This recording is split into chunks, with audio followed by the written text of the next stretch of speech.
चलिए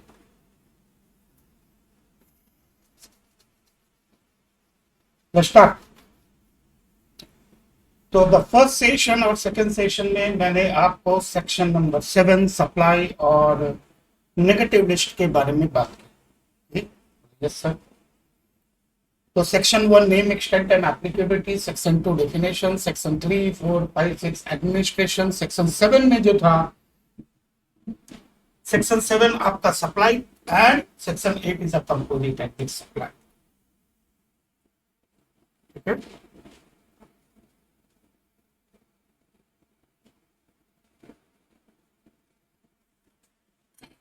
good evening Ravneet, कैसा है भाई?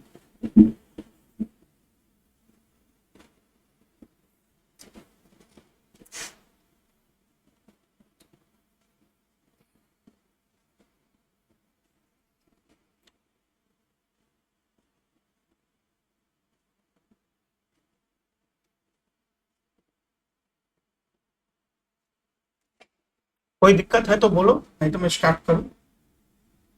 सप्लाई पूरा क्लियर है? Relative, distinct person, supply, negative list all clear है? 7(1)(a) पूरा क्लियर? सप्लाई क्या गुड्स होगा, क्या सर्विस होगा? कोई दिक्कत हो तो बोल देना। ठीक है। सबसे अच्छी चीज मैंने तुमको सिखाई कि वर्क कॉन्ट्रैक्ट रेस्टोरेंट और अनइनकॉर्पोरेट एसोसिएशन। नेगेटिव लिस्ट मैंने बहुत सुंदर से इस बार बना के दिया है कि नेगेटिव लिस्ट हर बार एक लाइन से बना देता हूँ, इस बार मैंने पूरे चार्ट में बना के दिया है। और आप एक काम करना, जब आपको रिवीजन भी करना हो ना, यहीं से करना, मटेरियल खोलने की जरूरत नहीं है। आई बात समझ में? मटेरियल खोलने की आपको जरूरत नहीं है, यहीं से करना। जो यहाँ लिख रहे हो यहीं से करो, कुछ करने की जरूरत नहीं।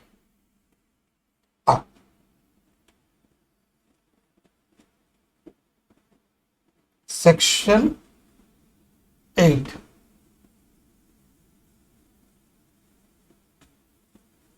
Composite and mixed supply.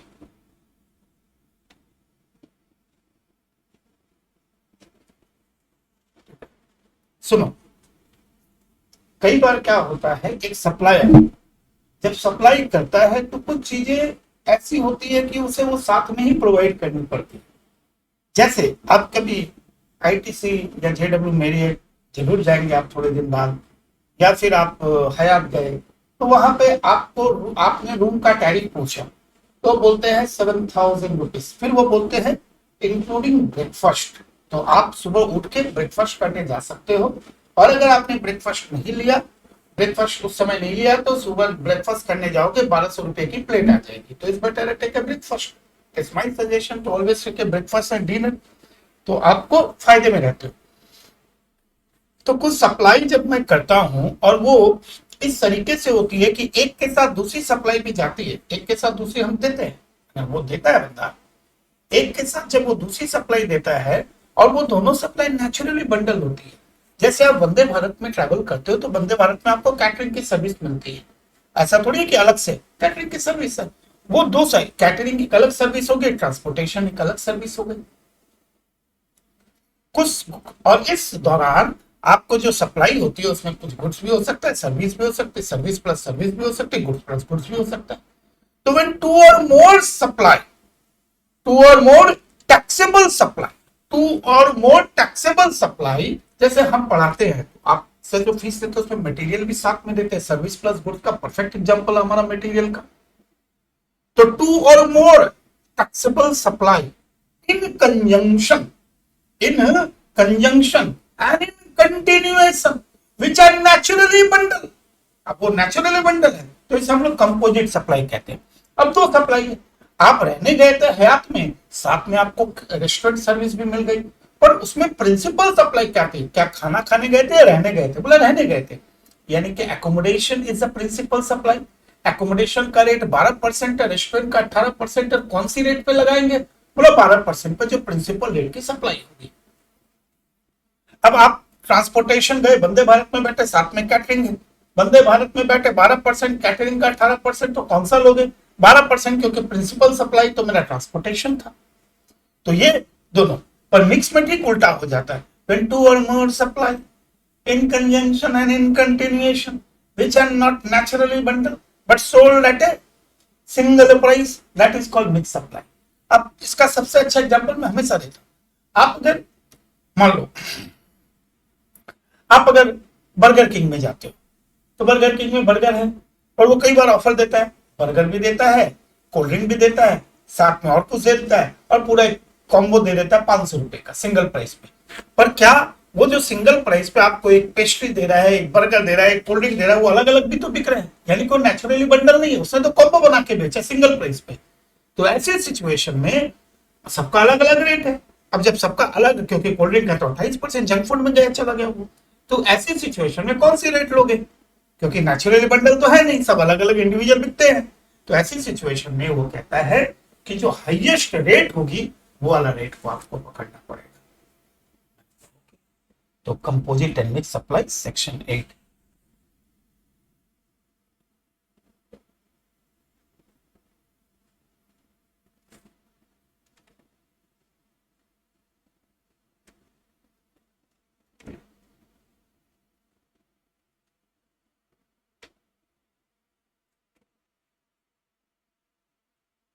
इसमें क्वेश्चन भी अच्छे अच्छे बनते हैं, तो हम संभल के करना, दमदार क्वेश्चन बनते हैं, पहले बता देता हूं।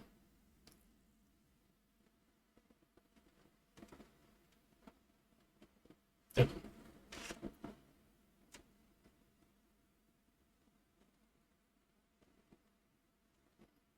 when two or more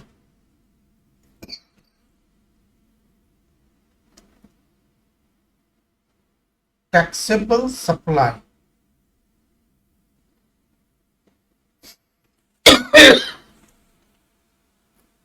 in conjunction and in continuation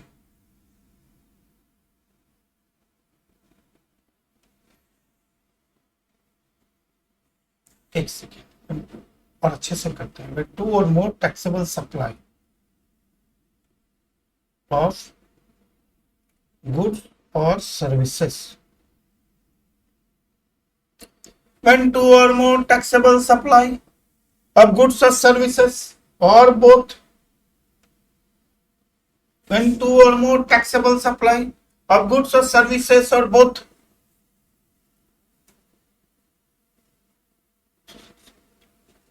in conjunction, conjunction मतलब साथ साथ, एंड इन कंटिन्यूएशन उसके बाद, साथ साथ एंड उसके बाद, ये सब वर्ड याद रखो, बड़े प्रॉपर वर्ड है, आपकी रियल लाइफ में बहुत काम आएंगे। कंजंक्शन साथ साथ, कंटिन्यूएशन उसके बाद, इन कंजंक्शन कंटिन्यूएशन which are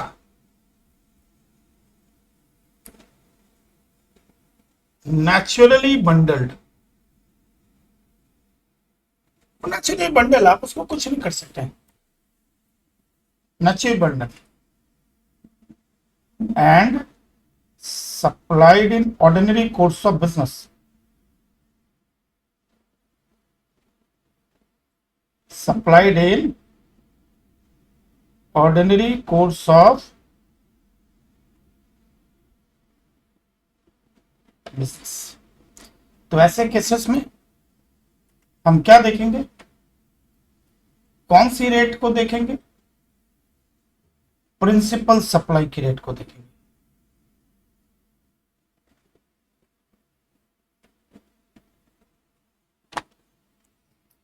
किस रेट को देखेंगे, प्रिंसिपल सप्लाई। ध्यान रखोगे, यहां से ध्यान रहेगा, ध्यान रखोगे, बहुत इजी है, एकदम सिंपल सा लैंग्वेज है। टू और more taxable supply of goods और सर्विस और both in conjunction continuation which are naturally bundle, naturally bundle होना चाहिए, supplied order course of business और प्रिंसिपल सप्लाई का देखेंगे। अगर मैं गाड़ी में जा रहा हूं, वंदे भारत में बैठ रहा हूं, तो वंदे भारत यानी कि ट्रांसपोर्टेशन, उसमें कैटरिंग की सर्विस है, तो मुझे उससे कोई लेना देना नहीं, मैं तो वंदे भारत यानी कि ट्रांसपोर्टेशन के लिए गया था, प्रिंसिपल सप्लाई ट्रांसपोर्टेशन है, तो मैं ट्रांसपोर्टेशन का जो रेट है उसके ऊपर टैक्स होगा। कोई दिक्कत हो तो बोल दीजिएगा। यहां क्या बोल रहे हैं,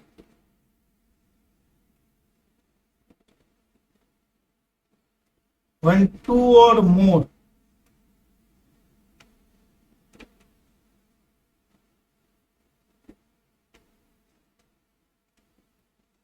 taxable supply,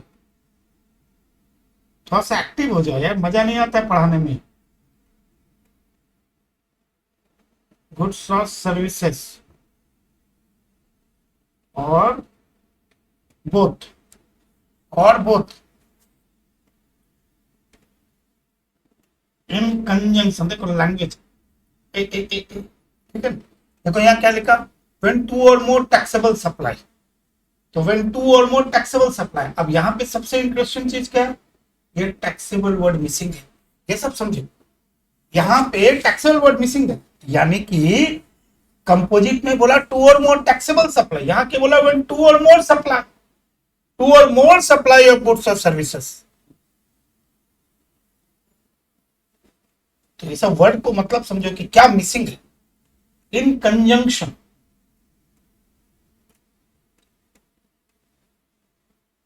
and in continuation.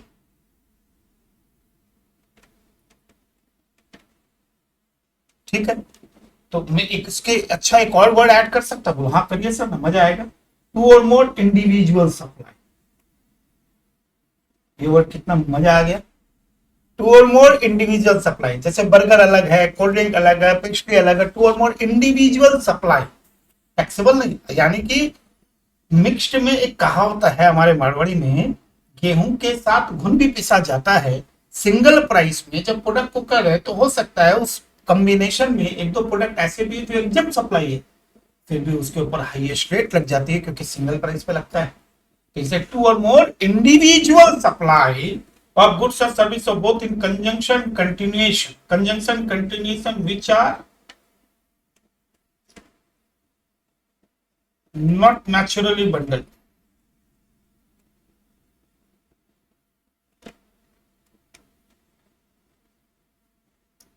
not naturally bundled। ठीक है ना, तो यहां पे एक वर्ड आ गया, are not naturally bundled, खत्म।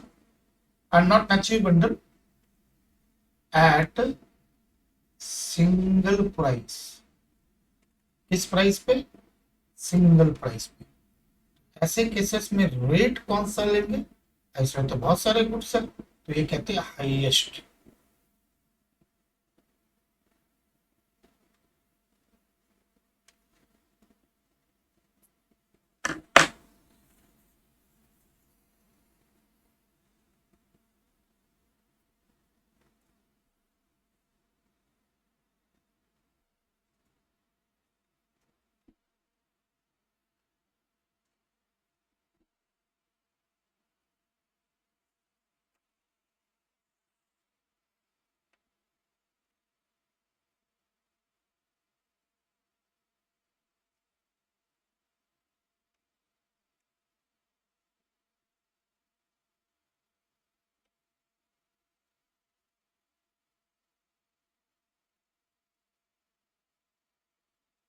Five star hotel provided breakfast.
ये आ गया ना सर्विस। जैसे ये है बीकाजी। बीकाजी का प्रोडक्ट है, 2100 का प्रोडक्ट है। तो आप सोचो उसमें क्या क्या है। एक ग्रीन एप्पल है, गिफ्ट हैम्पर है, और ये जीएसटी में एग्जेम्प्ट है। ये कोल्ड ड्रिंक का कैन है,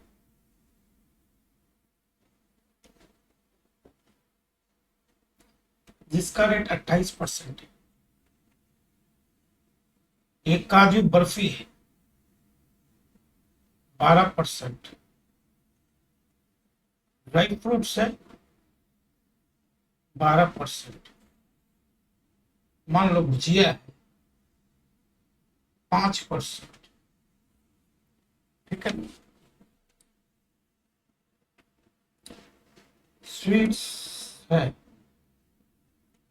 ड्राई फ्रूट स्वीट्स है, 18%। और प्राइस तो सिंगल है। अब आप ये सोचो कि ग्रीन एप्पल इंडिविजुअली बिकता है, स्वीट्स भी इंडिविजुअली बिकती है, हम सब का कैन भी इंडिविजुअली बिकेगा, काजू की बर्फी का इंडिविजुअल है, ड्राई फ्रूट्स भी इंडिविजुअल बिकता है, भुजिया भी इंडिविजुअल, सब अलग अलग। पर भाई साहब ने तो गिफ्ट हैम्पर बना दिया 2100 का। जैसे परफेक्ट एग्जाम्पल ऑफ मिक्स।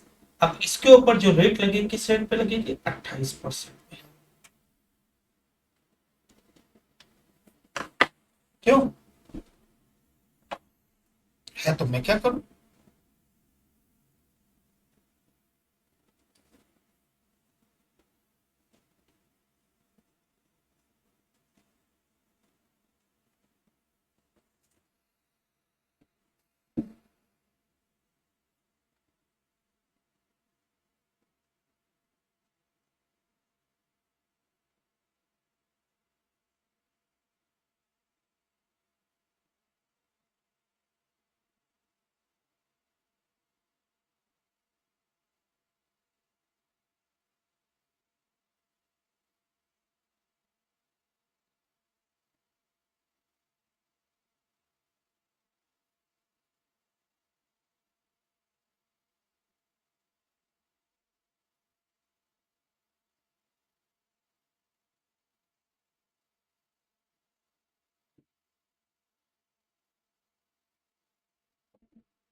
नहीं है। चलिए, आ जाइए। तो अभी पेन पकड़ के सिखा रहा हूं, ठीक है ना? इसके बाद जब चालू करूंगा मटेरियल, तब देखना कितना मजा आएगा, तब लगेगा। क्योंकि प्रैक्टिकल पे बहुत कंसंट्रेट करना है, बहुत ज्यादा। प्रैक्टिकली आपकी सोच बड़ी होनी चाहिए। इससे मैंने क्या कहा आपको, इस बार मैथ में मैंने बहुत हाई क्लास के प्रैक्टिकल ऐड किए, बहुत ज्यादा तरीके के एडवांस लेवल के प्रैक्टिकल्स को ऐड किया। इससे मैंने कहा वॉल्यूम 1 प्रिंट आउट करवा लेना इस बैच के लिए। क्योंकि इतने दिन कर क्या रहा था, इतने दिन यही रिसर्च R&D कर रहा था कि और कैसे आपके लेवल को ऊंचाया जाए, कि एग्जाम के पहले उन सब चीजों को कराने से पहले पहले से करा के रख दो बच्चे लोग को। आ जाओ। आप जिस सेक्शन की तरफ बढ़ रहे हैं वो सेक्शन सबसे कमाल का सेक्शन, सेक्शन 9। यही सबसे बड़ा सेक्शन।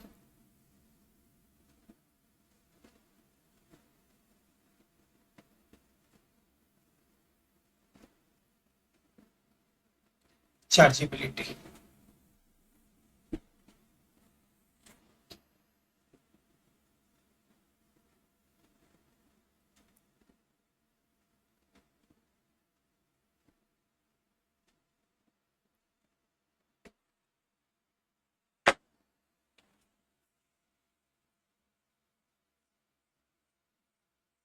हाँ होंगे ना, कैसे एफएम में ये सारे लेक्चर और नए लेक्चर अपलोड होंगे उसमें 18 लेक्चर अपलोड होंगे।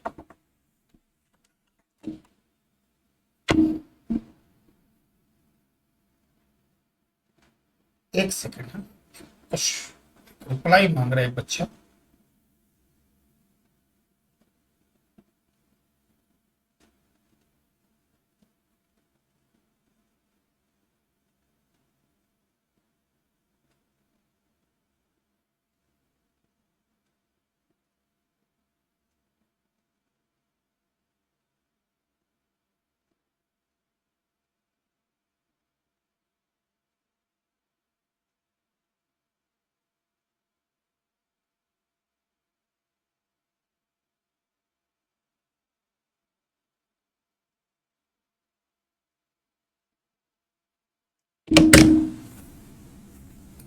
चलो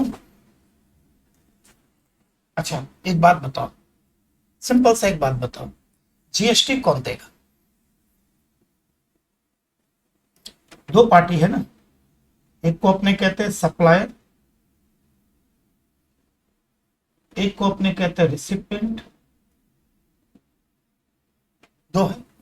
जीएसटी कौन देगा?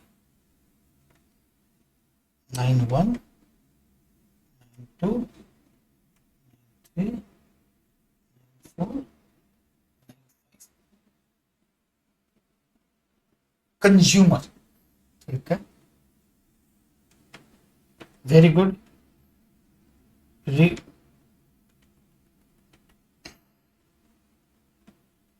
Forward charge, this is called 5 petroleum product, this is called reverse charge, this is also a concept of reverse charge। ठीक, इसको एकदम सेपरेट, बेबी बच्चा है इसको छोड़ दो।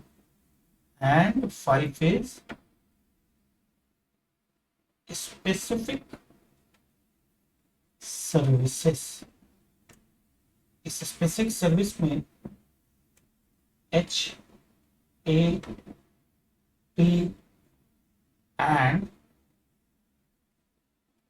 जोमेटो स्विगी भी आती है।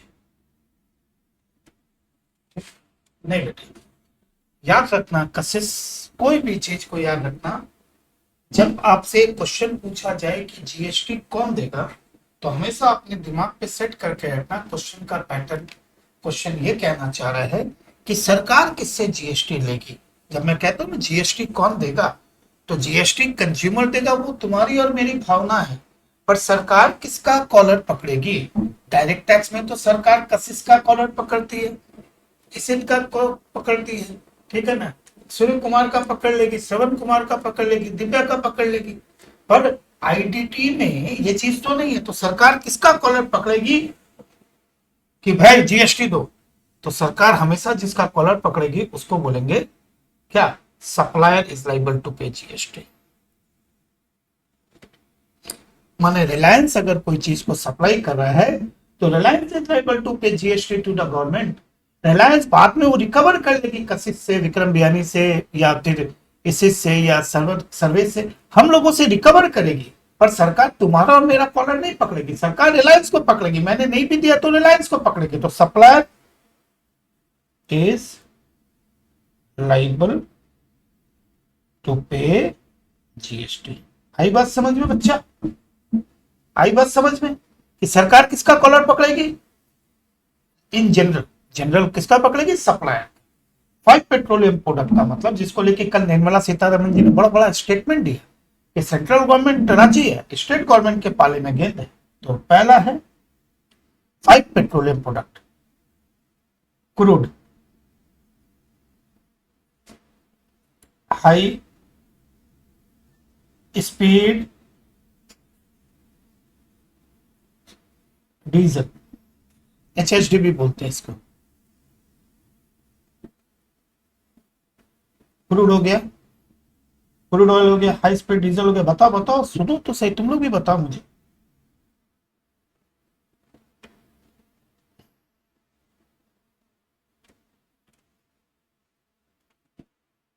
नेचुरल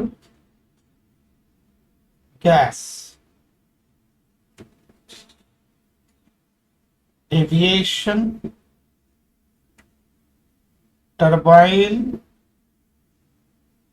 फ्यूल, इसको हम लोग एटीएफ भी कहते हैं। और क्या हो गया, क्रूड क्रूड ऑयल हो गया, डीजल हो गया, नेचुरल गैस हो गया, एविएशन टर्बाइन फ्यूल हो गया। और बताओ, चलो चलो जल्दी से देखे तुम लोग कहाँ पे खड़े हो नवनीत। ये तो मैंने लिख दिया, चार तो लिख दिया मैंने, एक और है बताओ, क्योंकि लैंग्वेज क्या कहती है, 5 petroleum product, 5 petroleum product.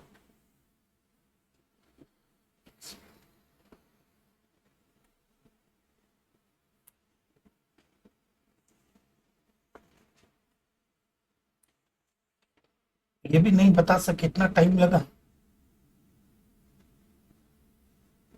Petrol,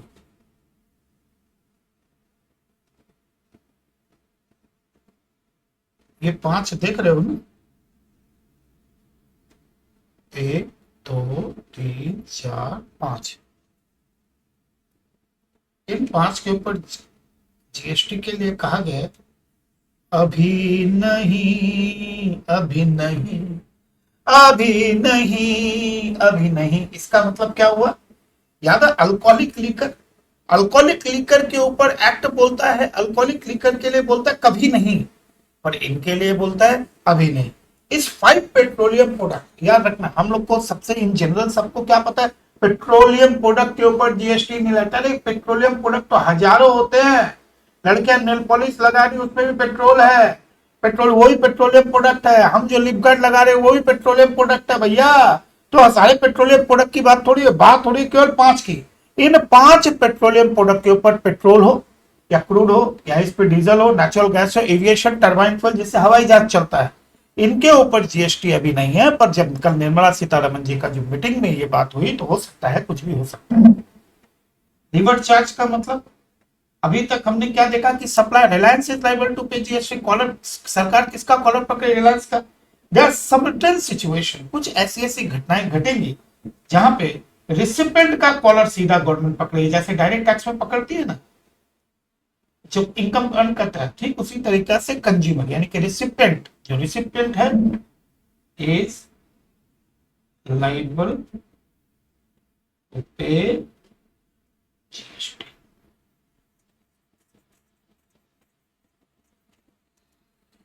तो फॉरवर्ड चार्ज में सिखाने लायक मेरे पास कुछ है नहीं, 5 पेट्रोलियम प्रोडक्ट अभी याद हो जाता है। रिवर्स चार्ज मैकेनिज्म का मतलब सरकार बोलती है कि भैया recipient is liable to pay GST. ये कुछ सिचुएशन ऐसी है जहां पे स्पेसिफिक सर्विस एक अलग से इसकी क्लास लेनी पड़ेगी, अलग है, फिर भी इसका फुल फॉर्म में बता देता हूं। ये होटल एकोमोडेशन के लिए है, होटल एकोमोडेशन,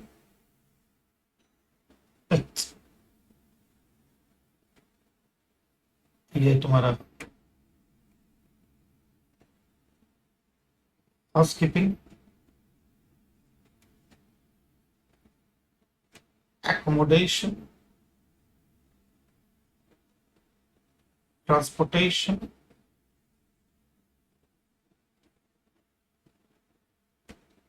हाउसकीपिंग में क्या आता है, इसका एग्जांपल अर्बन प्लान। आप इसके वेब, आप इसके सॉफ्ट, इसके ऐप को डाउनलोड कर लीजिए, घर में प्लम्बर को बुलाना इसको बुला लीजिए, एसी ठीक कराना इसको बुला लीजिए। एकोमोडेशन में कौन हो गया, make my trip to Nagaland, hotel booking के लिए। ट्रांसपोर्टेशन में कौन आ गया, ओला उबर। और अभी नया एडिशन इसमें क्या हुआ, जोमेटो और स्विगी, रेस्टोरेंट और non restaurant service.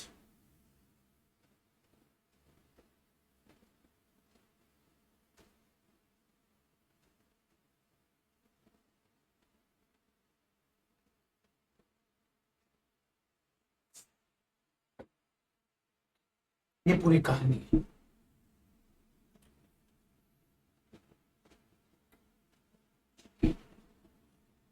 Any question?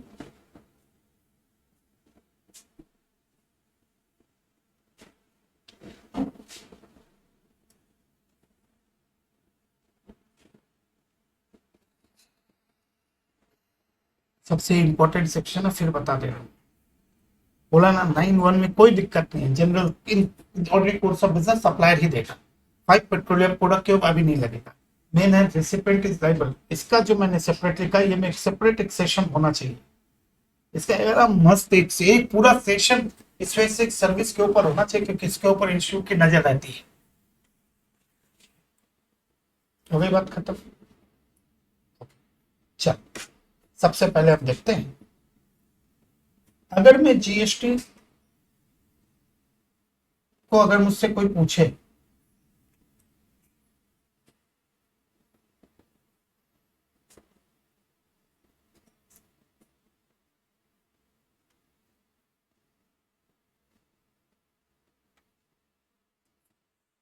तो सबसे पहले हम कहते हैं, एक है CGST, central goods and service tax. एक है SGST, state goods and service tax. फिर क्या है यूटीजीएसटी, यूनियन टेरिटरी जीएसटी, ठीक है, goods and service tax. IGST, integrated goods and service tax, and this is the last one is a compensation cess, ये भी एक तरीके का टैक्स।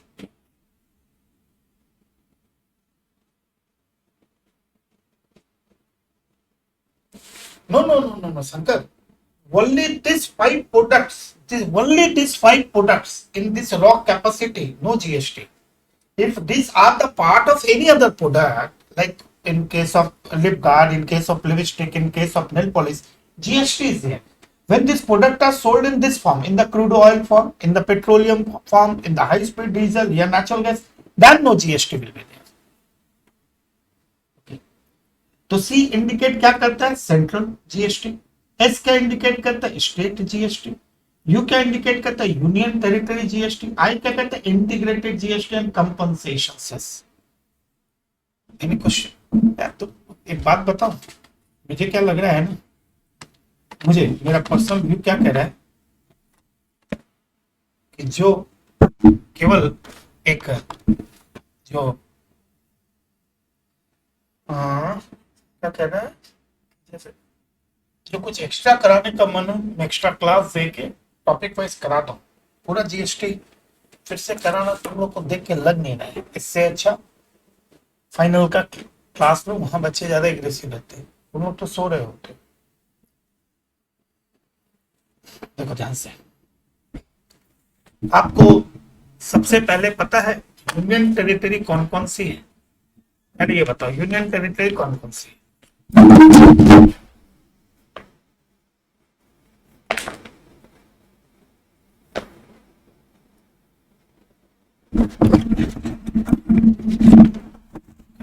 खा जाएगा से नहीं रहेगी। जो मुझे एक्स्ट्रा कराना, मैं सोच रहा हूँ वो एक्स्ट्रा करा देता हूँ।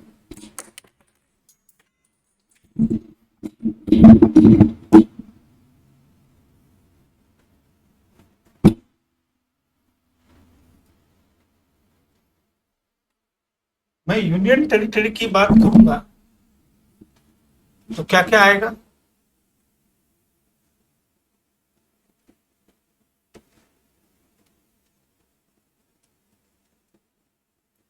अंडमान आएगा कि नहीं?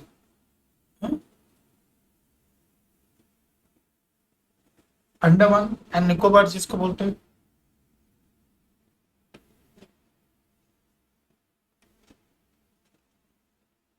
फिर चंडीगढ़, किसी ने लिखा है दिल्ली। दिल्ली नहीं बेटा, दिल्ली नहीं। Delhi is A union territory with state legislature. Delhi में और पुडुचेरी में स्टेट गवर्नमेंट है, तो वो यूनियन टेरिटरी है पर स्टेट गवर्नमेंट है ना, इलेक्शन होता है, उसको फिर यूनियन टेरिटरी में नहीं लाते, वो फिर स्टेट की तरह काउंट होता है। पुडुचेरी एंड दिल्ली माना यूनियन टेरिटरी है, but still state government is there, that's why they come under the state. But in Andaman Nicobar, in Chandigarh, कहां गए तुम लोग?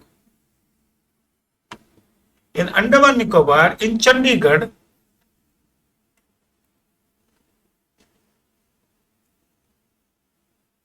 दादरा एंड नगर हवेली,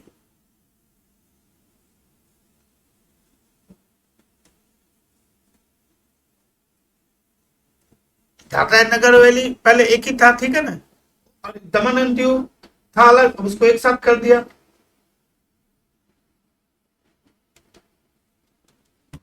पहले तो दादरा एंड नगर हवेली अलग था, अब एक साथ आ गया अंडमान निकोबार, चंडीगढ़, दादरा एंड नगर हवेली। ये तो हो गया लद्दाख। जम्मू कश्मीर को स्टेट में रखा है अभी, जम्मू कश्मीर में इलेक्शन होगा ना। Ladakh is pure union territory. तो कितने हो गए? अंडमान निकोबार हो गया, चंडीगढ़ हो गया, लक्षद्वीप। ओहो, मैंने एकदम भूल ही गया था। कैसे लिखते हैं? अच्छा, डब्ल्यू अलग अलग लिखने का होता है ना। तो ये याद रखना, these are the points which are a pure union territory. Delhi and Puducherry even though they are union territory, Jammu and Kashmir अभी जीएसटी पर्पस के लिए स्टेट ही माना गया, ठीक है। अब ध्यान से सिचुएशन 1, मैं कहा हूं? वेस्ट बंगाल। एक,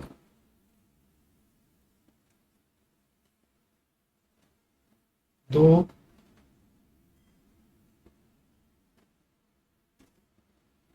तीन। वेस्ट बंगाल से बैठे बैठे मैंने सप्लाई की।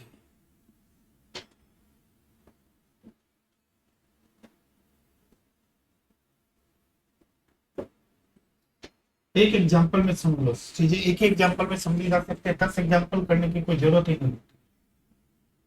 अगर मैं वेस्ट बंगाल से सप्लाई करता हूं, कहां? वेस्ट बंगाल। वेस्ट बंगाल से मैं सप्लाई करता हूं कहां? यूपी में। और वेस्ट बंगाल से सप्लाई कहां करता हूं? मैं दिल्ली में या पुडुचेरी में, ठीक है। या वेस्ट बंगाल से मैं सप्लाई कहां करता हूं? अंडमान।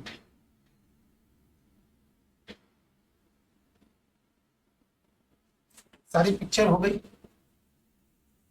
देखो ध्यान से। अगर मैं वेस्ट बंगाल से वेस्ट बंगाल में सप्लाई कर रहा हूं, इसे मैं क्या कहूंगा? Intra state supply. क्या कहूंगा दोस्त? Intra state supply. और दूसरा, जैसे ही बाउंड्री चेंज होगी तो उसको मैं क्या कहूंगा? इन तीनों को इंटर स्टेट सप्लाई। अग्रीड हो? यस। अगर मैं वेस्ट बंगाल से वेस्ट बंगाल में सप्लाई कर रहा हूं तो मैं क्या कलेक्ट करूंगा? सप्लायर। ये कौन है? ये है कौन? सर सप्लायर है। और ये लोग कौन है? सर ये रिसिपिएंट है, ठीक। हो गई बात खत्म। तो सप्लाई अगर मैं यहां से यहां करता हूं तो मैं क्या कलेक्ट करूंगा? CGST, SGST. मान लो जो प्रोडक्ट मैं सप्लाई कर रहा हूं वो 18% का प्रोडक्ट है, तो सीजीएसटी 9% लूंगा, एसजीएसटी 9%। सीजीएसटी सेंट्रल अपने पास रखेगी और स्टेट गवर्नमेंट 9% अपने पास रखेगी। ये कब? जब inter state, with in the state. पर जैसे ही बाउंड्री चेंज हो जाएगी तो यहां लगेगा आईजीएसटी। किस रेट पे? 18% पे। कौन कलेक्ट करेगा? सेंट्रल गवर्नमेंट कलेक्ट करेगी, ठीक है। सेंट्रल गवर्नमेंट पहले कलेक्ट करेगी, ठीक। फिर ये जो आईजीएसटी है कौन कलेक्ट करेगा? सेंट्रल गवर्नमेंट कलेक्ट करेगी, ठीक है। कलेक्ट करने के बाद ये डिस्ट्रीब्यूट भी तो करना पड़ेगा ना, तो डिस्ट्रीब्यूट क्या करेगी? एक सेंट्रल गवर्नमेंट कुछ रखेगी और स्टेट गवर्नमेंट कुछ रखेगी। 9% सेंट्रल गवर्नमेंट अपने पास रखेगी, स्टेट गवर्नमेंट अपने पास रखेगी। अब क्वेश्चन है कौन सी state government? Destination based. Destination based tax है ये। कौन सा बेस्ड टैक्स है ये? DBT, destination based. जो डेस्टिनेशन होगा वो स्टेट गवर्नमेंट। तो आ गया। अगर मैं इसको 9% है, इसके बाद ये शेयर होगा, एकदम शेयर होगा, सेंट्रल गवर्नमेंट के पास जाएगा, स्टेट गवर्नमेंट के पास जाएगा। 9% इसके पास जाएगा, 9% इसके पास जाएगा। स्टेट गवर्नमेंट कौन सी, वेस्ट बंगाल या यूपी? यहाँ पे डेस्टिनेशन बेस्ड टैक्स है, यूपी को मिलेगा। ठीक है।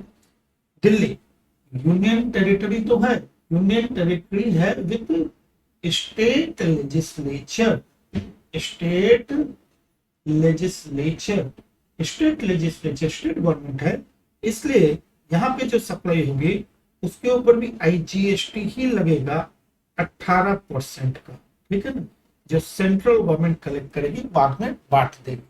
अंडमान यूनियन टेरिटरी है ना, यूनियन टेरिटरी है ना, फिर भी लगेगा क्या, आईजीएसटी 18% सेंट्रल गवर्नमेंट का। यानी कि एक बात जो तुम्हें समझ लेनी है पूरे चार्ट में, कि जब विद इन द स्टेट होगा तब सीजीएसटी और एजीएसटी का कमाल है, पर जब आउटसाइड स्टेट होगा, जब आउटसाइड स्टेट होगा तो एक ही कॉन्सेप्ट जिंदा है, आईजीएसटी, आईजीएसटी, आईजीएसटी।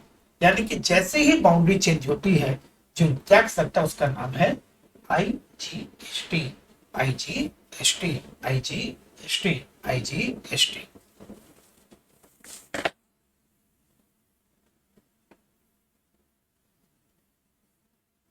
बोलो।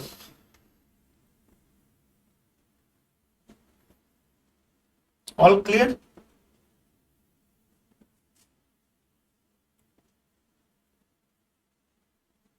अब आपके मन में आएगा, सर मान लीजिए अब आपके मन में, सर अंडमान से ही अंडमान में सप्लाई हुई तब क्या होगा, अंडमान से अंडमान में सप्लाई होगी तब लगेगा जीएसटी। अब स्टेट तो लग नहीं सकता क्योंकि यूनियन टेरिटरी, तो यहां लग जाएगा यूटी जीएसटी 9%।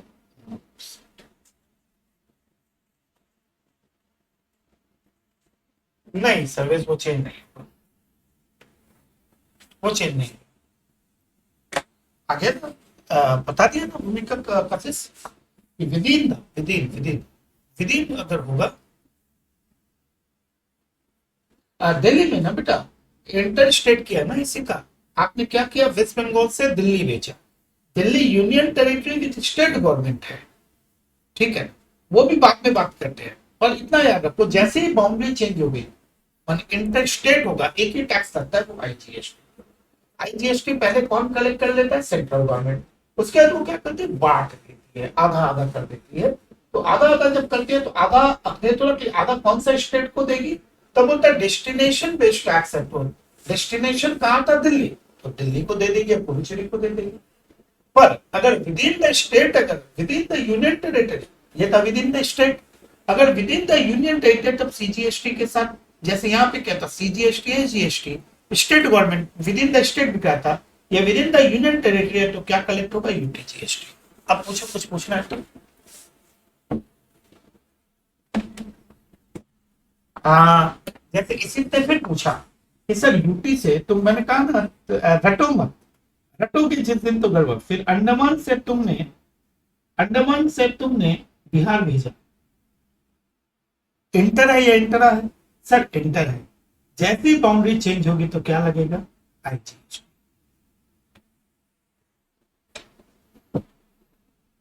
सिक्का क्लियर? तुम जितना बैठा लो, at end of the day picture क्या है, बाउंड्री चेंज होगी तो IGST, within the state होगा तो CGST and SGST, within union territory होगा जो मैंने नाम लिखा है तब सीजीएसटी एंड यूटीजीएसटी। और बोलो इसे,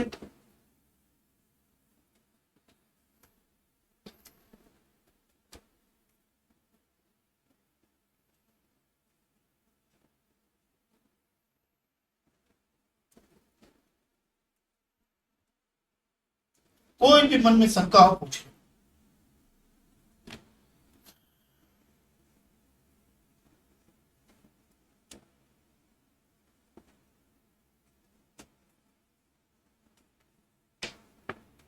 क्योंकि मैं नहीं चाहता कोई भी शंका आपके मन में रह जाए।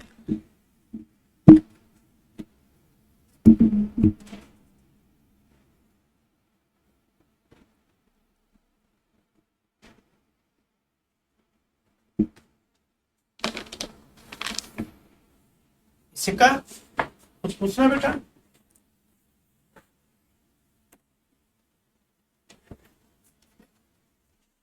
तो रूल बुक क्या कहता है? Forward charge 5 petroleum product, forward मतलब सप्लाई रिजर्व, बड़ा इजी है। असली खेला पूरे जीएसटी का ये, इसे हमेशा याद रखना मेरे बच्चा पार्टी। इसको 5 स्टार करके रखो। क्या स्टार करके रखो? क्या स्टार करके रखो? Andaman to Daman and Diu IGST बेटा, Shankar. Andaman to Daman and Diu IGST. Boundary change जैसे हो गए फिर कुछ देखने की जरूरत ही नहीं है ना बेटा। Once the boundary will be changed, there is only one thing, IGST. Okay, Shankar? Within जब होगा ना, इंटरा होगा, तब एसजीएसटी एंड यूसीजीएसटी। अगर बाउंड्री चेंज हो गई तब तो खेला हो गया ना। बिहार हुआ तो अब अंडमान से लेके तुम जब तुम कुछ भी क्वेश्चन पूछ लो, अंडमान से तुमने चंडीगढ़ दमन दीव भेजा, दमन, बाउंड्री चेंज हो गई ना, आईजीएसटी। बाउंड्री चेंज मतलब आईजीएसटी, फिर कुछ देखने की जरूरत ही नहीं है मेरा बच्चा।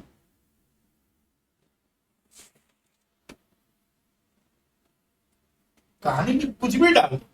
मैंने क्या कहा, एक एग्जांपल से समझ लो, फिर तुम 100 पूछोगे आंसर भी आएगा। एक एग्जांपल पे अपने दिमाग में सेट कर लो। बाउंड्री चेंज होगी, आईजीएसटी विदिन होगा तब देखेंगे। स्टेट है तो एसजीएसटी सीजीएसटी, यूनियन टेरिटरी है तो यूटीजीएसटी एंड सीजीएसटी। बाकी दुनिया जाए इधर उधर कोई फर्क नहीं पड़ता। बढ़ो, तैयार हो तुम लोग इस 5 स्टार के लिए? तुम लोग तैयार हो इस 5 स्टार के लिए?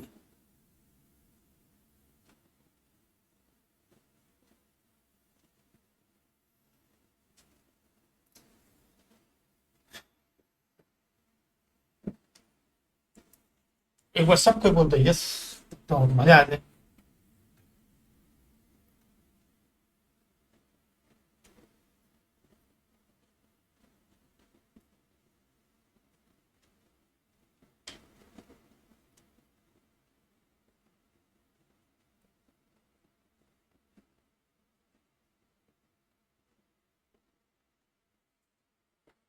आरसीएम, मैं पहले से एक बात बताता था, अगर आपने आरसीएम को अच्छे से कर लिया तो समझ लो आपका, अरे 50% जीएसटी का खेला खत्म हो जाए। अरे ये एक ऐसा टॉपिक है जो आप माने, इस पे इंस्टीट्यूट की नजर इतनी ज्यादा है, आप इमेजिन नहीं कर सकते, आपके इमेजिनेशन के बाहर है। तो ये आरसीएम एक तरफ, 4 चैप्टर एक तरफ, इससे। और इनिशियल स्टेज में हमसे भी गलतियां होती थी। हम आरसीएम को बहुत स्ट्रेट फॉरवर्ड पढ़ाते थे, और स्ट्रेट फॉरवर्ड पढ़ाने के चक्कर में क्या होता था, लगता तो था हो गया, पर वो बच्चे उसके डेप्थ में नहीं जाते थे। डेप्थ में नहीं जाते, आरसीएम पे क्वेश्चन आता ही था, RCM with ITC input tax rate के साथ पंच करता था हमेशा, और बच्चों को फिर धीरे धीरे धीरे पैटर्न चेंज हुआ, चीजों को एकदम डेप्थ में लाए। इसलिए मैंने अब नया नियम निकाल लिया कि भाई आरसीएम तो इंट्रोडक्शन में पहले कराओ, बाद में रिवीजन करेंगे। ये सब चीजें क्या है, ये जो तुम कर रहे हो ये कर लिया, अब खाली सेकंड जब मैट खोलेंगे तो रिवीजन करने के मोड पे खोलेंगे, 2 बार याद हो जाए, समझ में आ जाए कि क्या करो। वो तो बच्चे ही ना, अभी तो बुजुर्ग तो हुए नहीं। आरसीएम का मतलब क्या होता है? आरसीएम का मतलब बहुत सिंपल सा है कि सरकार रिसिपिएंट को बोलेगी तुम जीएसटी दो, recipient is liable for GST, पे जीएसटी किसको? डायरेक्टली सरकार को। कौन देगा? रिसिपिएंट जीएसटी देगा, और कोई नहीं देगा।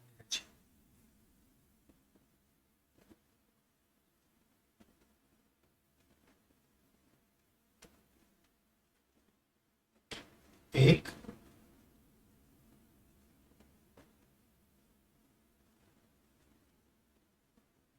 दो, तीन।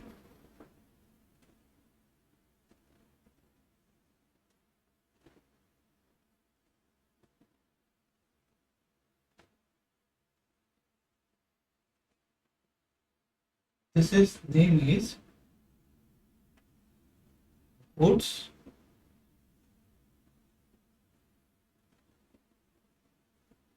ट्रांसपोर्ट एजेंसी, इसको शॉर्टकट में हम लोग बोलते हैं जीटी, गुड्स ट्रांसपोर्ट एजेंसी। बोलो ओके। तो गुड्स ट्रांसपोर्ट एजेंसी यहाँ पे कौन है? सप्लायर कौन है? सप्लायर है गुड्स ट्रांसपोर्ट एजेंसी। सप्लाई कौन कर रहा है? Goods transport agency. समझ गए? Goods transport agency. अब गड्डी लेके मैं निकला, वो मोड़ आया और गड्डी में छोड़ आया। और गड्डी लेके मैं निकला, वो मोड़ आया और गड्डी में छोड़ आया।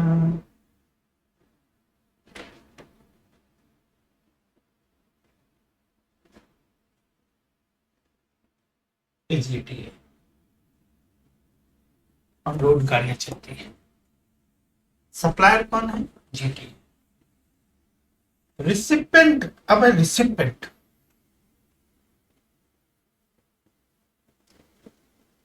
GST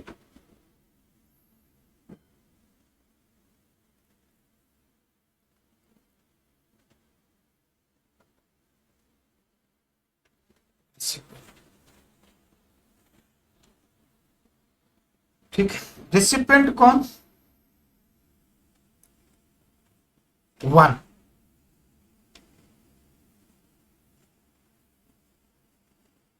department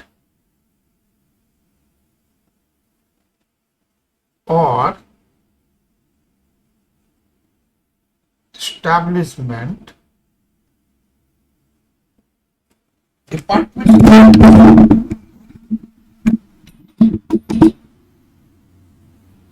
department establishment of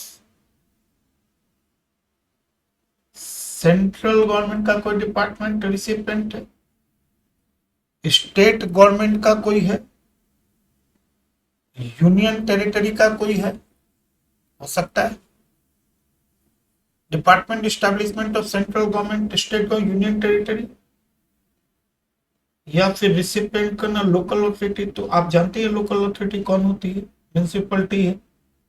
और हाँ सर जानते हैं। या तीसरा गवर्नमेंट एजेंसीज।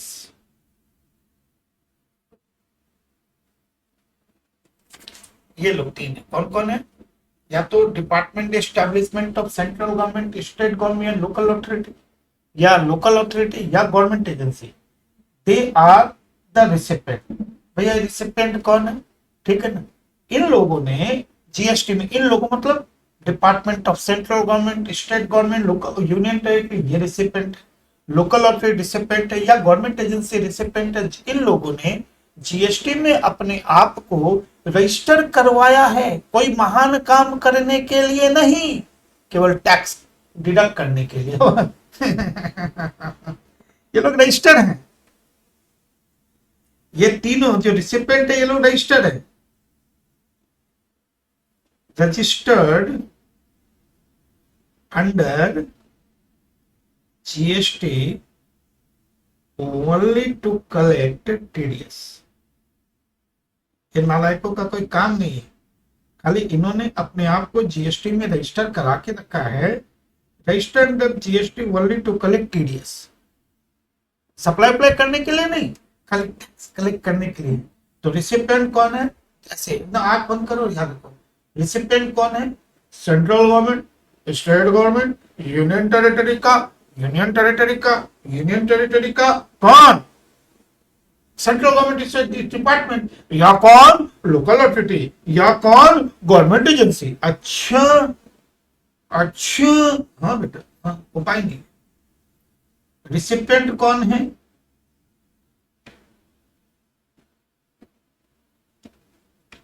Any factory. अब फैक्ट्री है तो फैक्ट्री एक्ट में रजिस्टर होगी ना भैया, उसको लिखने की क्या जरूरत है? Any factory. रिसिपेंट कौन है भाई? Any society, any society registered the society से सब लिखता है कोई। फैक्ट्री सोसाइटी है तो society registered the societies act होगी।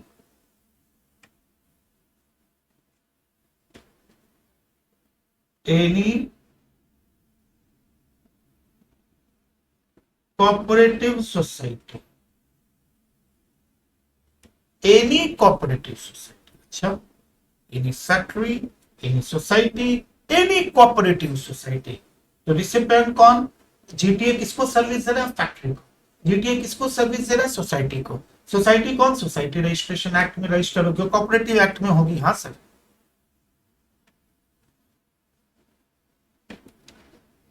एनी पर्सन,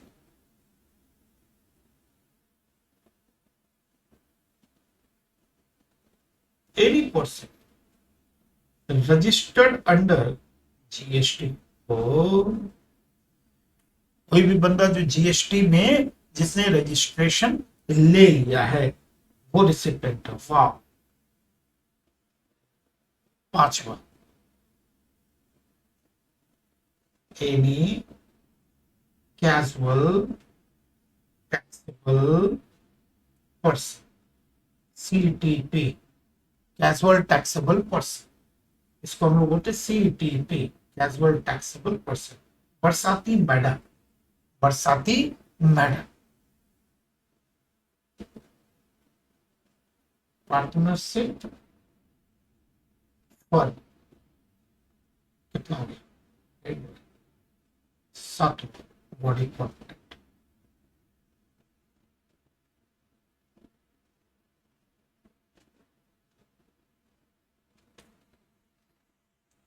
ध्यान से देखना जो भी लिखा।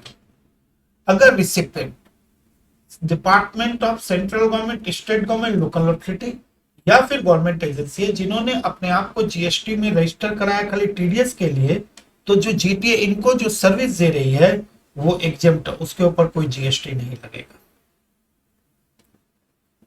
एग्जेम्प्ट कौन से सेक्शन में? सेक्शन 11। सेक्शन 11 में सारे एग्जेम्पशन का ही बात की गई है। Section 11 entry 21 B. यानी कि अगर जीटीए जिसको सर्विस दे उसका क्या नाम है, वो कौन है? वो डिपार्टमेंट है। किसका डिपार्टमेंट है? Central government, state government, union territory का है, या वो लोकल अथॉरिटी है, या फिर गवर्नमेंट एजेंसी है। जो लोग जीएसटी में रजिस्टर है केवल टीडीएस कलेक्ट, टैक्स कलेक्ट करने के लिए, तो जीटीए उनको सर्विस देगी तो एग्जेम्प्ट हो जाएगी।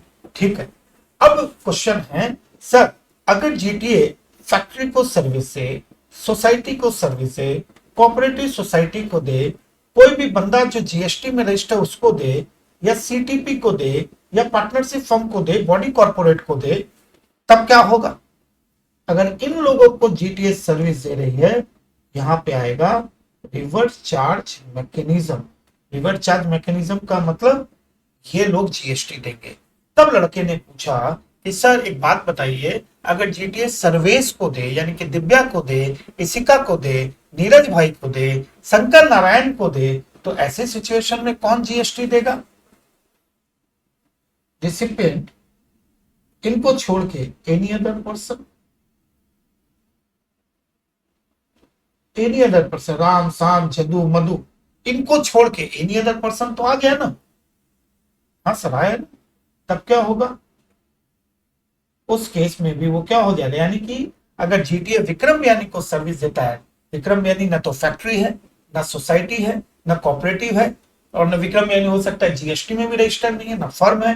तब अगर विक्रम यानी को दे, और इंसान विक्रम यानी तो चाहे जीएस है, इसिका को जीटीए सर्विस देती है, कोई सामान इधर से उधर लेके जाती है इसिका के लिए, तो इसिका ना तो फैक्ट्री है, ना फर्म है, ना बॉडी कॉर्पोरेट है, ना कैजुअल टैक्सेबल पर्सन, ना रजिस्टर्ड है। तो ऐसे केसेस में इसिका के लिए एग्जम्प्ट है। कहाँ एग्जम्प्ट है?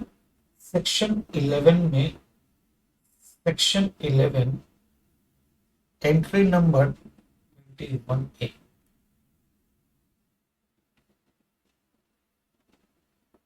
कैसा लगा?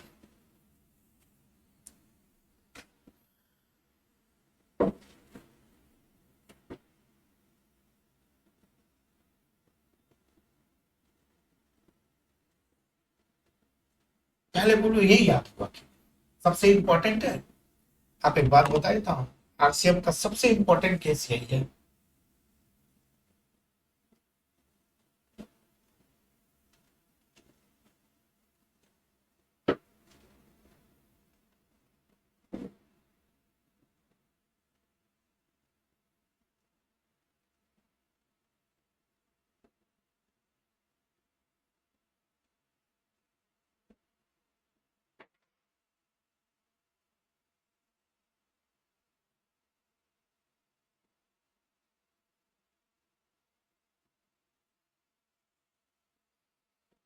तो कोई एग्जाम्पल नहीं होता है इसमें, एग्जाम्पल का कोई मतलब नहीं है।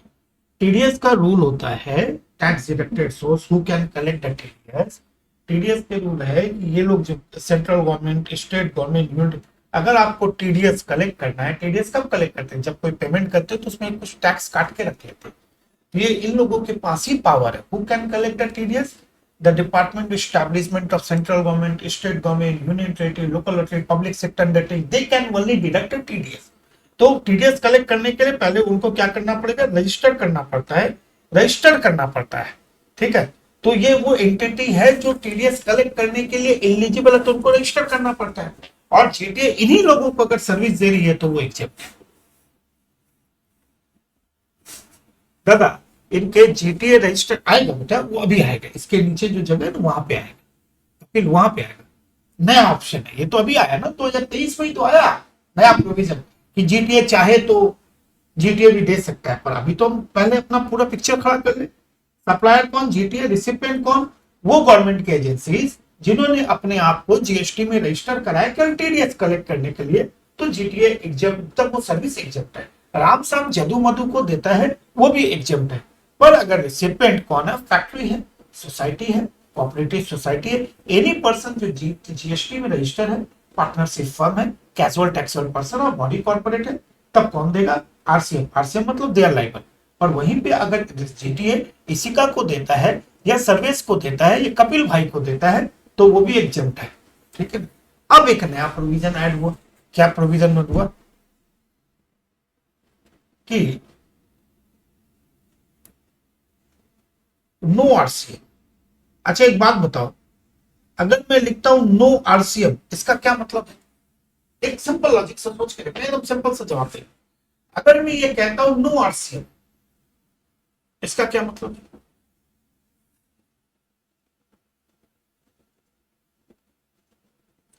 आएगा इसे, आ रहा आ रहा आ रहा। इसका मतलब ही तो है, नो आरसीएम का मतलब है, नो आरसीएम का मतलब है एफसीएम। कैसे? नो आरसीएम का मतलब एफसीएम थोड़ी, नो आरसीएम का मतलब है, नो आरसीएम का मतलब है एफसीएम। एग्जाम तो यहां हो ही गया ना, एग्जाम के लिए तो अपने को दिक्कत नहीं, एग्जाम का हो तो एंट्री पता चली गई। इनको छोड़ के मैं अगर बोलता हूं यहां आरसीएम है, पर अगर मैं बोलूं आरसीएम नहीं, नो आरसीएम, तो इसका मतलब क्या है, FCM. Supplier GTA is liable to pay the duty अनूप, आरसीएम है। पर फिर मैं बोल दो आरसीएम, नो आरसीएम, कब? ऐसा सिचुएशन कब हो सकता है? ऐसा सिचुएशन अब होना चालू हो गया। नो आरसीएम मतलब जीटीए इज लायबल। आई बात समझ में कशिश? नो आरसीएम का मतलब जीटीए इज लायबल कब?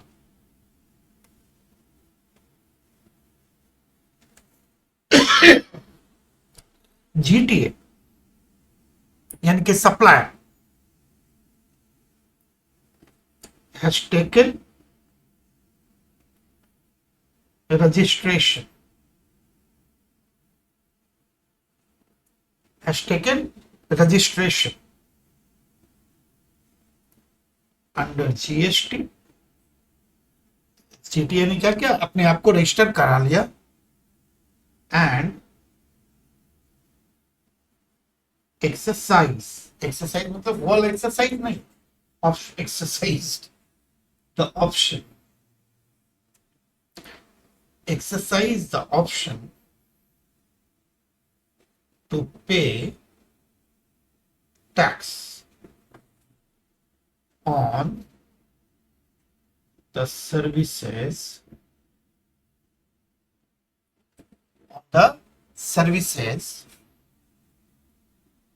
of GTA। ठीक है ना, जीटीए हैज टेकन रजिस्ट्रेशन, यानी कि नया रूल क्या आ गया, जीटीए जो आज तक आरसीएम में था, अब जीटीए का ऑप्शन है। क्या ऑप्शन है? जीटीए हैज टू टेक, पहले रजिस्ट्रेशन ले लेगा अपना। रजिस्ट्रेशन कौन से सेक्शन में होता है? वो जीटीए जीएसटी में रजिस्ट्रेशन ले लेगा अंडर सेक्शन 22 में, या अंडर सेक्शन 24 में, या अंडर सेक्शन 25 में वॉलेंटरी रजिस्ट्रेशन ले लेगा और कहेगा कि भाई I will exercise the option to pay tax on services of GTA. अगर जी मैं खुद बोल रहा हूँ, मैं सर्विस दे रहा हूँ और उसके ऊपर कशिश को सर्विस दे रहा हूँ, कशिश को सर्विस दे रहा हूँ और रूल कहते हैं कशिश जीएसटी देगी। पर अगर मैं ऑप्शन लेता हूँ कि नहीं कशिश तुम नहीं मैं दूंगा, तो सरकार मुझे रोकेगी क्या? बोलो ना। सरकार तू दे दे, इतना क्या इमोशनल है, कोशिश नहीं देगी, कोशिश नहीं दे, तू तेरे को देना तेरे को दे दे, रूल के हिसाब से कशिश को देना है। पर कशिश ने बोल दे, कशिश की जगह मैंने कहा मैं ऑप्शन ले रहा हूं, मैं जीटीए दूंगा तुमको, मैं जीएसटी दूंगा, सरकार बोले तू दे दे, मुझे जीएसटी से मतलब तू दे या वो दे। तो अब उसके पहले उसको रजिस्ट्रेशन कराना पड़ेगा अपना जीएसटी में, क्योंकि बिना रजिस्ट्रेशन कराए तो नहीं हो सकता। और उसके बाद उसने कहा कि मैं जीएसटी दूंगा, ठीक है। और अगर वो जीएसटी देगा, यानी कि जीटीए बोला मैं दूंगा, तो जीएसटी देना is not important. GTA GTA has issued tax invoice. अब उसको मुझे क्या करना पड़ेगा? टैक्स इनवॉइस, यानी कि जीटीए को इनवॉइस जीएसटी देना है तो इनवॉइस रेज करना पड़ेगा। Tax invoice to the recipient, यानी कि जनरली, अरे नॉर्मल समझना, फॉरवर्ड चार्ज मैकेनिज्म में क्या होता है, सप्लायर टैक्स इनवॉइस देता है ना। तो इस केस में क्या हो गया, अब जीटीए तो आरसीएम में नहीं रहा ना, जीटीए तो बोला मैं जीएसटी दूंगा, तो जीएसटी देगा तो भैया टैक्स इनवॉइस तो रिसिपिएंट को इशू करना ही पड़ेगा। GTA has issued tax invoice to the recipient। बोलो, एकदम सिंपल सी बात है, यही बात होगी। इसे तुम पूछ रहे थे कपिल, तुम पूछ रहे थे कुछ, ये नया रूल आ गया कि पहले क्या था, जीटीए में केवल आरसीएम था। Central government, state government, union territory, local authority या गवर्नमेंट एजेंसी को जो रजिस्टर्ड है टीडीएस के लिए उनको देता था एग्जम्प्ट, राम शाम जदू मधु को देता था एग्जम्प्ट। पर अगर किसी फैक्ट्री को, सोसाइटी, कोऑपरेटिव सोसाइटी या any person registered under the GST या casual tax person, body corporate या पार्टनरशिप फर्म को देखा तो आरसीएम। अब उस आरसीएम की जगह एमसीएम भी आ गया, यानी कि जीटीए बोलता है कि मैं रजिस्टर्ड हो रहा हूं और मैं टैक्स इनवॉइस इशू करूंगा और मैं जीएसटी दूंगा, तो दे सकते हो, कोई दिक्कत नहीं है। अब बोलो, किसी के मन में कोई शंका है तो this is the most important topic, पहले बता देता हूं। मोस्ट इंपॉर्टेंट मतलब मोस्ट इंपॉर्टेंट टॉपिक है।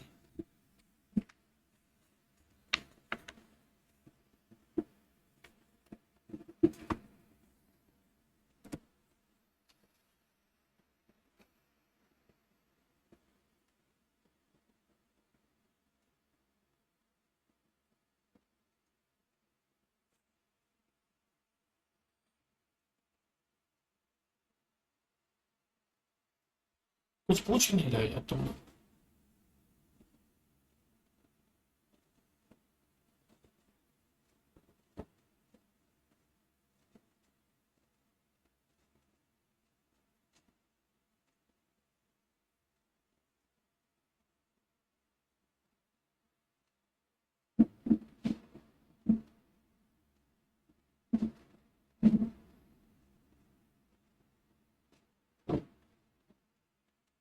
तब अगर जीटीए रजिस्टर करके भी जीएसटी नहीं देगा तो रिसिप्ट पे, हाँ, अगर मान लो जीटीए रजिस्टर्ड हो गया पर वो बोलता है मैं नहीं दूंगा तो नहीं दूंगा।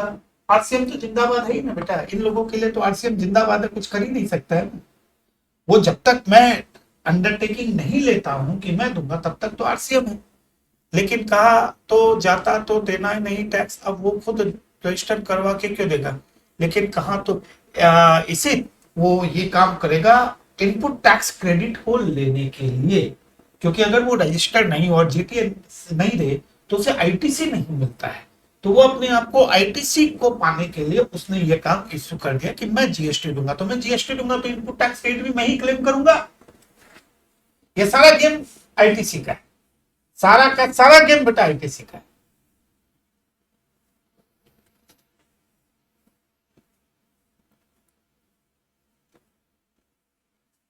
आई बात समझ में?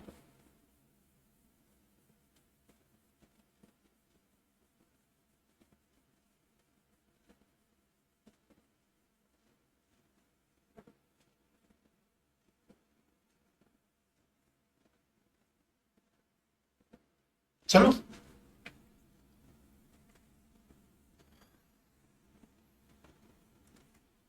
दूसरा सुपर इंपॉर्टेंट,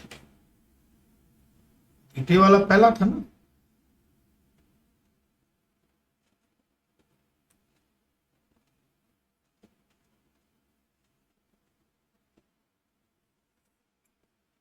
उसी का बॉस है ये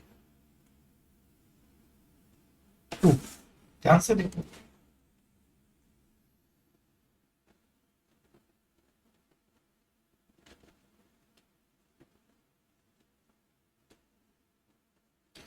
लाइव करने का एक अलग मजा है ना नीरू। बातचीत करते हैं एक दूसरे से।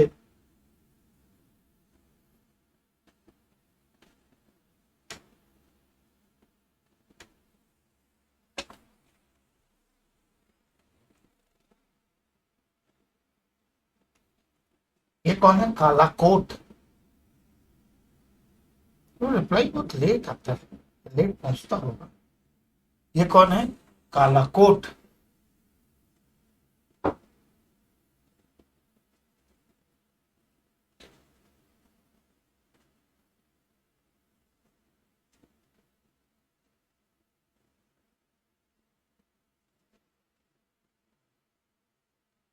कौन है काला कोट। काला कोट मतलब कौन होता है बेटा, एडवोकेट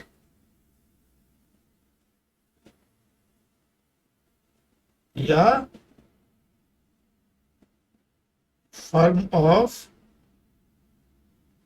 एडवोकेट।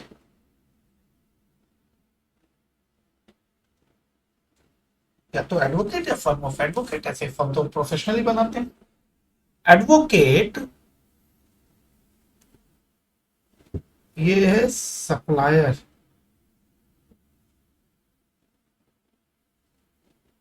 इधर में है रिसिपेंट।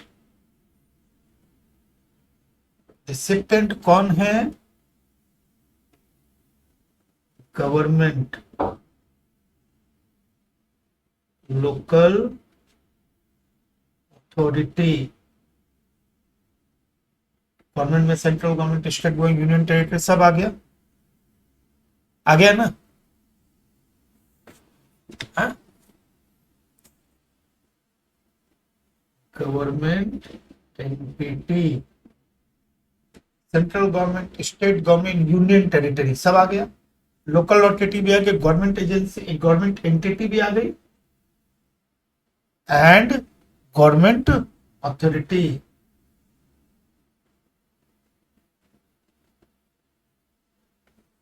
यानी कि एक काला कोट या फर्म ऑफ काला कोट किसको सर्विस दे रहा है, गवर्नमेंट को दे रहा है, चाहे वो सेंट्रल को दे रहा है, स्टेट को दे रहा है, यूनियन टेरिटरी को दे रहा है, या फिर लोकल अथॉरिटी को दे रहा है, गवर्नमेंट एंटिटी को दे रहा है, या गवर्नमेंट अथॉरिटी को दे रहा है, कोई फर्क नहीं पड़ता है। इनको अगर कोर्ट सर्विस दे रहा है वो काला कोट, तो ये एग्जम्प्ट है।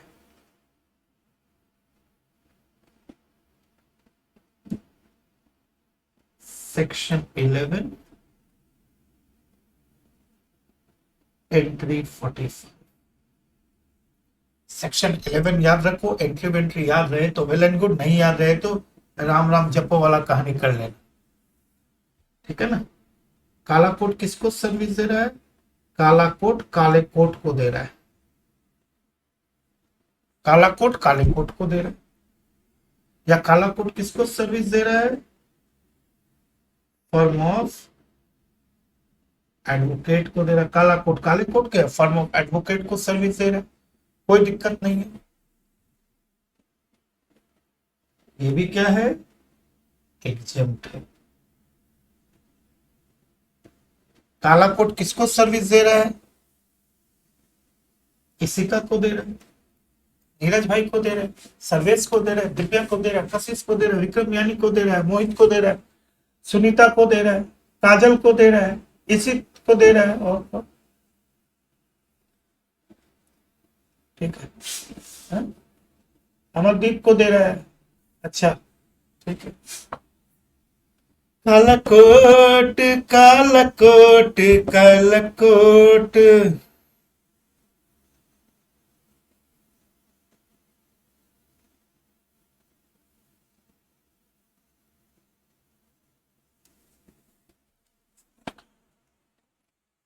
ठीक है। तो अगर काला coat any person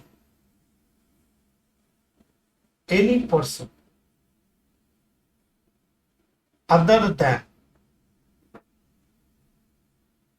than business entity, business entity का मतलब क्या होता है, जो बिजनेस करता है उसको बिजनेस एंटिटी बोलते हैं, ये भी कोई नई बात है। हाँ हाँ, सब अपना मिलने वाला को सबको एग्जाम रखा है, घबराने की बात नहीं है। ये भी क्या है, एग्जेम्प्ट है। यानी कि अगर काला कोट किसी फैमिली मेलोड्रामा के लिए सर्विस भाई को सर्विस देता है तो एग्जेम्प्ट। सर्विस भाई ने किसी का कॉलर पकड़ लिया रास्ते में और धुलाई कर दी, पुलिस ले गई, काला कोट ने सर्विस दी, एग्जेम्प्ट है। Any person other than business entity. Picture कहां रुकी, देखो काला कोट ने गवर्नमेंट को दी, एग्जेम्प्ट है। काला कोट ने काला कोट को दी, एग्जेम्प्ट है। माने लॉयर ने लॉयर को दी, एग्जेम्प्ट है। राम श्याम यदु मधु को दी, जो बिजनेस नहीं करते हुए एग्जेम्प्ट है। इसका मतलब जो पर्सनल ये वो जितने भी एडवोकेट जो सर्विसेज देते हैं पर्सनल रीजन के लिए, वो सारे क्रिमिनल और ये वो सब एग्जेम्प्ट है। अब यहां पे चौथा क्या बच गया, घूम फिर के पिक्चर क्या आ गई कि रिसिपिएंट कौन है, रिसिपिएंट सर बिजनेस एंटिटी।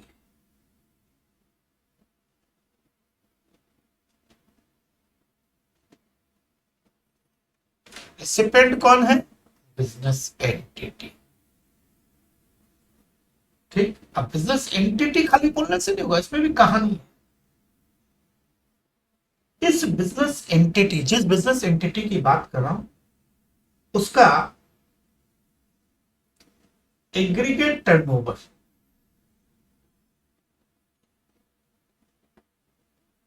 इसको हम लोग बोलते हैं जीएसटी की भाषा में एटीओ, सबसे बड़ा पैरामीटर है ATO.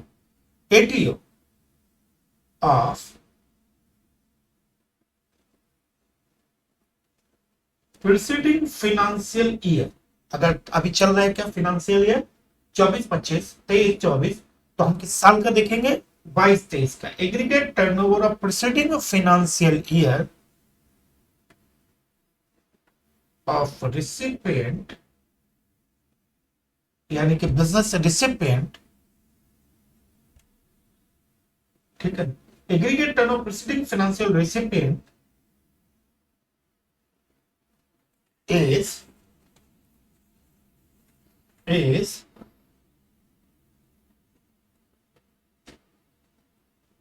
less than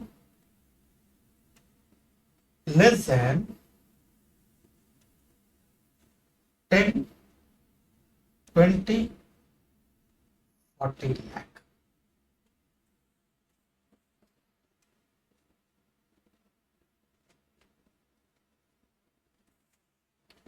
for time भी याद रखो 10, 20 and 40 lakhs।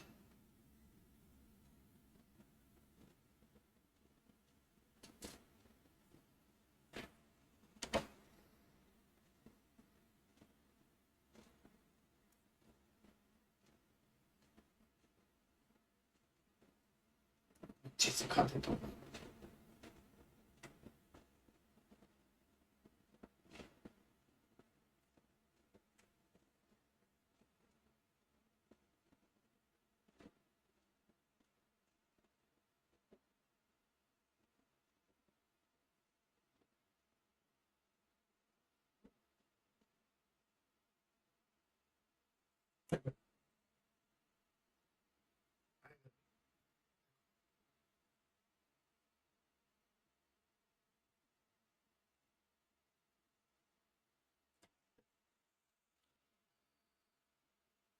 Lakh, 20 lakh and 40 lakh.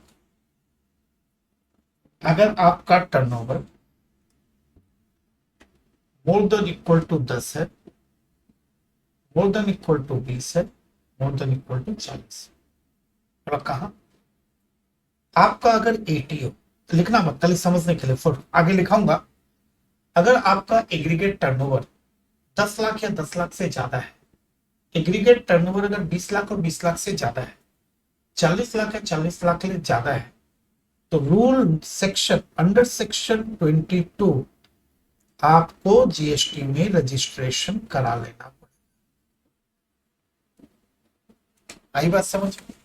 अगर आपका टर्नओवर 10 लाख या 10 लाख से ज्यादा है, 20 लाख या 20 लाख से ज्यादा है, 40 लाख या 40 लाख से ज्यादा है, तो आपको रजिस्ट्रेशन करवा लेना पड़ेगा। तो अब आपके मन में 10-20 क्यों? तो 10 लाख के लिए एकदम सिंपल सा सिखा देता हूं।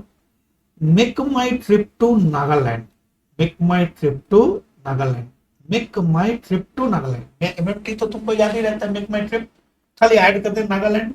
तो M for Manipur, M for Mizoram, M for T for Tripura, M for Nagaland. अगर आप यहां पे धंधा करते हो, 10 लाख और 10 लाख के ऊपर होगा तब रजिस्ट्रेशन कराना है। बीच में क्या हो गया? मूसा भाई, मूसा भाई मेरे पीटी के टीचर का नाम है। पीटी के टीचर कौन है? मूसा भाई।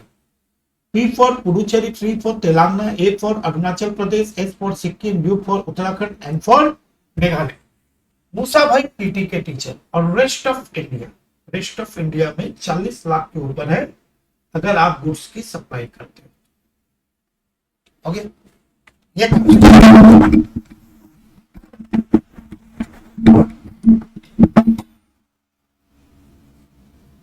समझ गए? रूल कहता है कि अगर आपका टर्नओवर 10 लाख और 10 लाख के ऊपर हो गया तो आपको रजिस्ट्रेशन कराना ही पड़ेगा जीएसटी में। तो कब, कहां पे 10 lakh? Make my trip to Nagaland, make my trip to Nagaland, make my trip to Nagaland. ठीक है, 20 लाख और 20 लाख के ऊपर हो गया तो आपको रजिस्ट्रेशन कराना पड़ेगा। कहां पे? मेरे पीटी के टीचर, पीटी के टीचर मूसा भाई, पीटी के टीचर मूसा भाई, पीटी के टीचर मूसा भाई। बाकी सब जगह 40 लाख है। ये याद हुआ?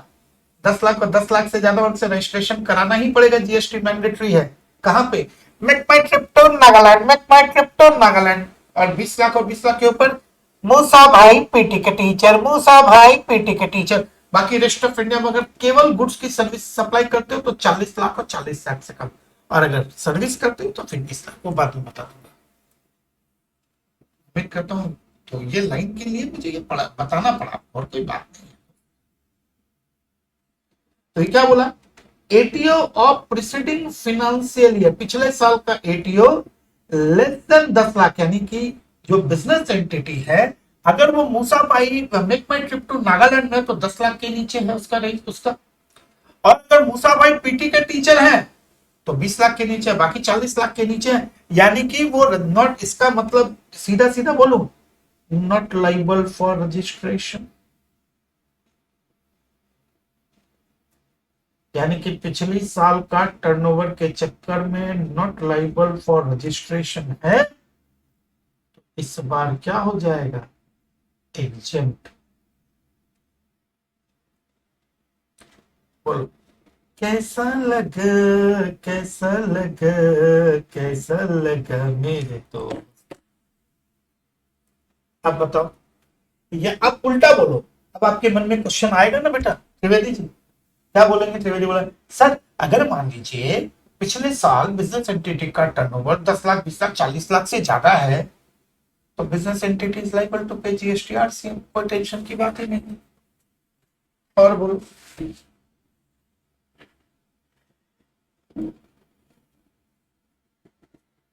बोलो रे बोलो मेरे दोस्त, बोलो, बोलो रे बोलो मेरे दोस्त, बोलो।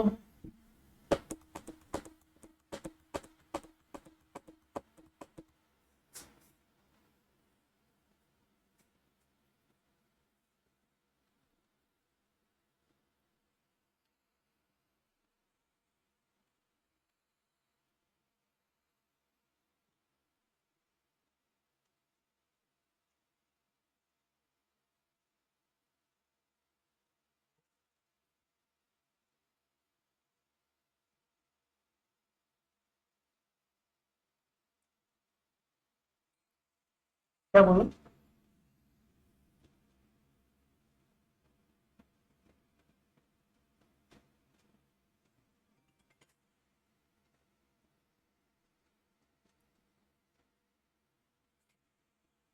तो रजिस्ट्रेशन लिंक पे बोली ग्रेटर देन आना चाहिए ना। हाँ, मुझे ग्रेटर देन, मैंने कुछ गड़बड़ कर दिया क्या वहां पे?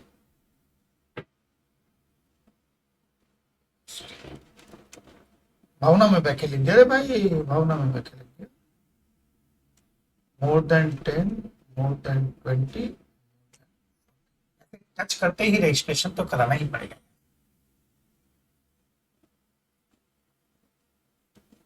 नॉट लाइबल फॉर रजिस्ट्रेशन, ठीक है। अच्छा, तो अगर बिजनेस, इसका मतलब है अगर बिजनेस एंटिटी, अगर बिजनेस एंटिटी रजिस्टर्ड है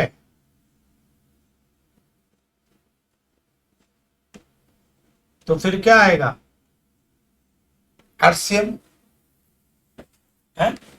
अगर बिजनेस एंटिटी रजिस्टर्ड है तो क्या आएगा, आरसीएम, क्योंकि उसका टर्नओवर एक्सीड कर गया 10 लाख के ऊपर, 20 लाख के ऊपर चलो, यानी कि अगर उसका टर्नओवर मोर देन 10, चलो अच्छा हुआ बोल दिया, तो मोर देन 10, मोर देन 20 और मोर देन 40 है,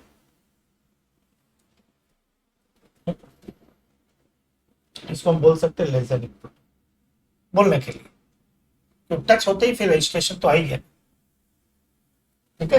तब उस केस में आरसी, चलो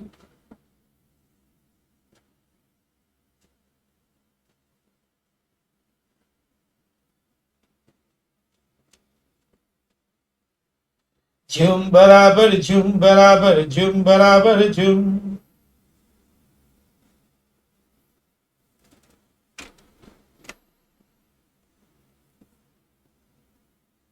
ये कौन है भैया, सर जी,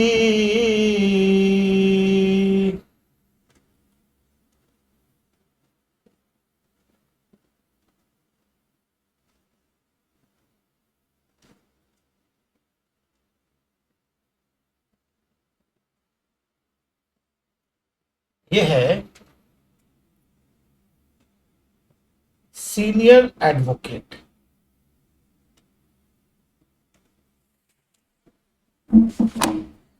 ये कौन है, कौन है, कौन है, कौन है, ये कौन है,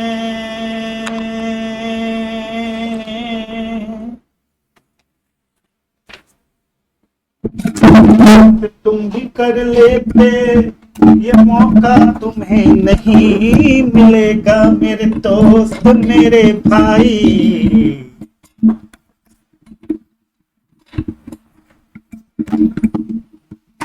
आज दोस्त, कल तुम्हारा विसर्जन है, ठीक है। मुझे ये लेस देन इक्वल टू लिखना चाहिए, ये वर्ड बता देना चाहिए मुझे, तो कंफ्यूजन बाद में कंफ्यूजन हो जाए। लेसन, रेसिपिएंट इज लेसन, अब ठीक है, शंकर, अब ठीक है, अब ठीक है। तो देखो, काला कोट सीनियर एडवोकेट किसको सर्विस दे रहा है, गवर्नमेंट को, लोकल अथॉरिटी को, गवर्नमेंट एंटिटी को, एग्जाम एडवोकेट या फॉर्म ऑफ एडवोकेट को दे रहा है। हाँ, सारी कहानी खत्म हो गई। देखो आरसीए, यही सीखने लायक है, पूरे के पूरे घटनाक्रम में सीखने लायक पॉइंट यही है। काला कोट किसको सर्विस दे रहा, काले कोट को, आरसीएम आएगा provided ATO of preceding financial year is more than 10 lakh या 20, हो गई बात खत्म, सब कुछ सेम है, सब कुछ सेम। देखो, अगर सीनियर एडवोकेट जो क्या करता, बार काउंसिल उनको डेनेट, जैसे कपिल सिब्बल है, अरुण जेटली थे, मनु सिंघवी, ये लोग क्या ना सीनियर एडवोकेट है। तो सीनियर एडवोकेट अगर गवर्नमेंट को कोई सर्विस देती है या फिर लोकल अथॉरिटी को कोई सर्विस देती है, गवर्नमेंट एंटिटी को देती है, तो जीएसटी एग्जम्प्ट। अगर यही सीनियर एडवोकेट किसी एडवोकेट को सर्विस देते हैं, आज कपिल सिब्बल लोग दूसरे फर्म के बिहाफ में भी जाते हैं, अगर जिस फर्म को सर्विस दे रहे हैं उसका एटीओ पिछले साल अगर 10 लाख या 20 लाख से ज्यादा है तो आरसीएम में आएगा, यानी कि काला कोट लाइबल टू पे। अगर any person other than business entity को दिया तो एग्जेम्प्टर, पर बिजनेस एंटिटी को दिया जिसका टर्नओवर 10 लाख 20 लाख या 40 लाख के ऊपर है प्रीसीडिंग फाइनेंशियल ईयर में, तब तो टैक्सेबल होगा, नहीं तो एग्जेम्प्टर। एकदम सिंपल है।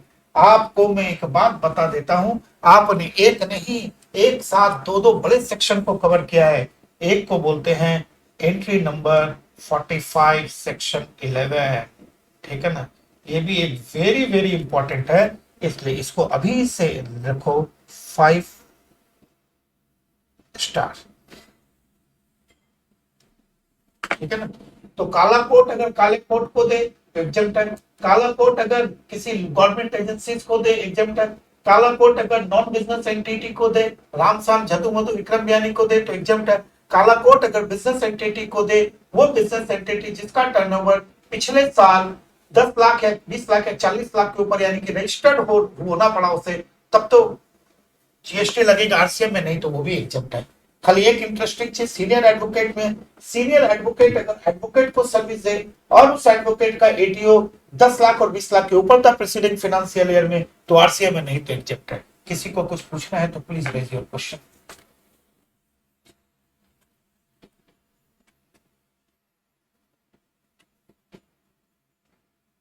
Please raise your question.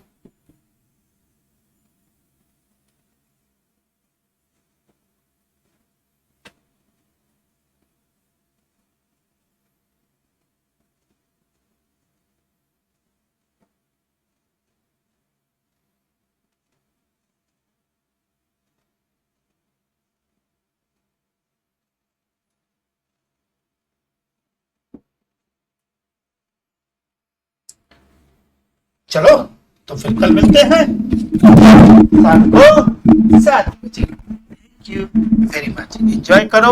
कोई डाउट हो तो ग्रुप में पूछ लिया करो, ग्रुप में तो आप फीडबैक भी दे दिया करो कैसा लग रहा है नहीं लग रहा है, तो बाकी साइड कुछ लोग जो है इंस्पायर होके आ जाए। 1.5 घंटे हो गए, 1 घंटा 40 मिनट हो गया। Thank you very much, thank you.